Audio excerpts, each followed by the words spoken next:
back to the show. This is 88.1. This is the A&D Morning Show. And with us today, we have a special guest, Mr. Ernest Gaines. Thank you.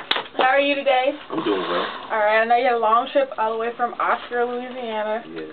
All right. We got a few questions for you today. Okay. Could you tell us a little bit about the environment in Louisiana and how that shaped you? Well, I was born on a sugarcane plantation in a cabin that was built during the time of slavery. Wow. And my folks lived on the same plantation for 6 generations.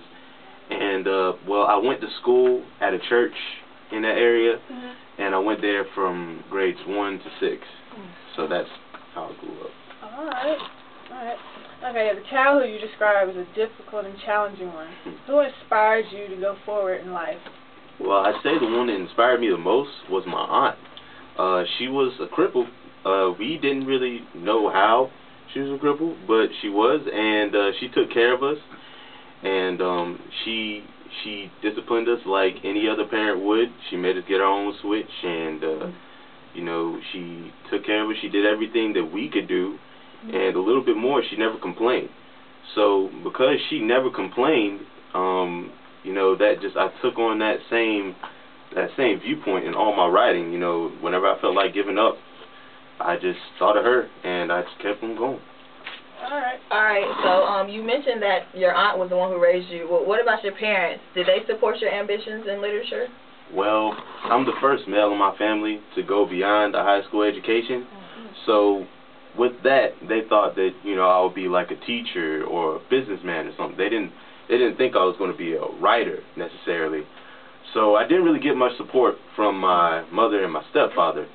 But all I really wanted to do was, you know, discover the library and start reading. Okay.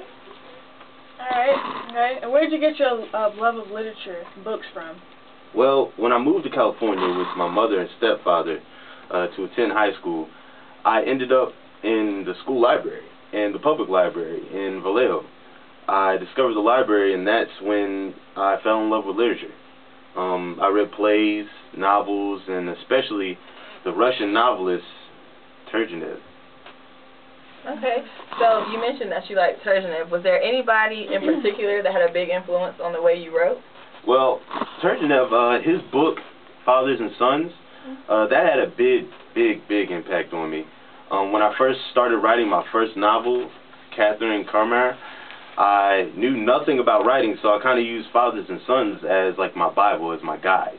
It's about a young man who had been away from an old place, and then returning, he falls in love with a beautiful woman and then loses it. All right, and last question to wrap this up. What kind of music did you listen to when you was younger? Oh, man, I love jazz. And R&B of the 1960s, Clarence Henry. I Ain't Got No Home, and James Brown. Yeah, this is James Brown, and Papa's Got a Brand New Bag. All right. Well, we can end it up here with your song. We got a special request from the man himself. This is James Brown, Papa's Got a Brand New Bag. All right. Thank you for answering our questions today. All right.